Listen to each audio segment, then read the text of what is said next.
महाराष्ट्र में लाउडस्पीकर के मुद्दे पर एक बार फिर से सियासी घमासान शुरू हो गया है। मुंबई में सेना भवन के बाहर महाराष्ट्र नवनिर्माण सेना के नेताओं और कार्यकर्ताओं ने आज लाउडस्पीकर पर हनुमान चालीसा बजाया और इसकी जानकारी मिलते ही मौके पर पुलिस पहुंची, लाउडस्पीकर बंद करवाकर अपने कब्जे में लिया।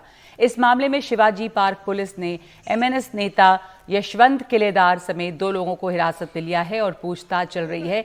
इस मामले में अभी कोई केस दर्ज नहीं किया गया है। ये जो खत्म हुए पक्ष है जो खुद को रिवाइव करना चाहते हैं, उन पे मैं कोई भाष्य नहीं करूंगा। हमारा हिंदुत्व सबको पता है और यही है, रघुकुल रीत सदा चली आए, प्राण जाए पर वचन न जाए, और जो वचन हमने जनता को दिए वो पूरे करते हैं। मुंबई से हमारे सहयोगी सोहित मिश्रा इस पूरे मामले के बारे में और ज्यादा जानकारी दे रहे हैं। दरअसल 2 अप्रैल के दिन, गुड़ी पाड़वा के दिन, जो महाराष्ट्र नवनिर्माण सेना है, राज ठाकरे की जो पार्टी है, उनकी एक बहुत बड़ी सभा यहीं पर शिवाजी पार्क पर हुई थी और वहाँ पर यह ऐलान किया था राज ठाकरे ने कि जो मस्जिदों के बाहर लाउडस्पीकर लगे हुए हैं उसे निकाला जाएगा। उसे नहीं निकाला जाएगा तो फिर मस्जिद के सामने ही हनुमान चालीसा सब जगह पर बजाई जाएगी। उन्होंने कहा कि हम वार्निंग देते हैं, पहले सरकार से कहते हैं कि वो इसके लिए कोई नियम बनाए। सरकार में शिवसेना के मुख्यमंत्री हैं, उद्धव ठाकरे खुद मुख्यमंत्री हैं। उसके बाद मुंबई सहित महाराष्ट्र के अलग अलग जगहों पर हमने देखा कि पार्टी कार्यालय में या मंदिरों के बाहर किसी तरह से बड़े पैमाने पर हनुमान चालीसा बजाया गया।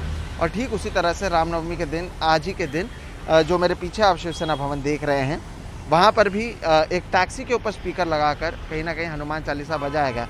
और क्योंकि एक राजनीतिक जो पॉलिटिकल स्टेटमेंट है उसके बाद ये सारी चीज़ें हुई हैं, और क्योंकि जिस टैक्सी पर यह बजाया गया या जो स्पीकर का इस्तेमाल किया गया उसके लिए कोई अनुमति नहीं होने के कारण पुलिस ने उस जो टैक्सी चालक थे, जो उसमें शामिल थे, और जो एमएनएस के नेता थे, कुल मिलाकर 3 लोगों को डिटेन किया है और इस पूरे मामले में उनसे पूछताछ की जा रही है।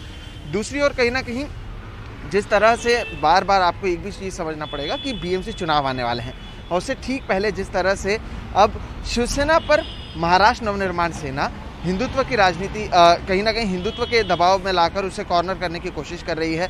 ये एक इमेज बनाने की कोशिश की जा रही है कि जिस हिंदुत्व का राजनीति करते हुए शिवसेना सत्ता पर आई है वो हिंदुत्व भूल चुकी है। यही कोशिश बीजेपी और महाराष्ट्र नवनिर्माण सेना की ओर से की जा रही है। और इसलिए अभी हमने आदित्य ठाकरे को भी कहते हुए सुना कि हमें हिंदुत्व सिखाने की ज़रूरत नहीं है।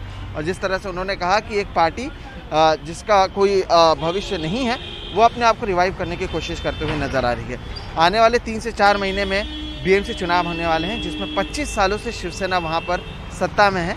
और इस बार क्योंकि बीजेपी एक नए विकल्प के तौर पर और कोई पार्टी को लाना चाहती है, इसलिए हम देख रहे हैं कि महाराष्ट्र नवनिर्माण सेना और बीजेपी के बीच में नज़दीकियां बढ़ रही हैं। और कहीं ना कहीं अब राज ठाकरे की ओर से हिंदुत्व की राजनीति की जा रही है। और शिवसेना भवन के सामने इसलिए आज स्पीकर पर कहीं ना कहीं हनुमान चालीसा बजाया गया है।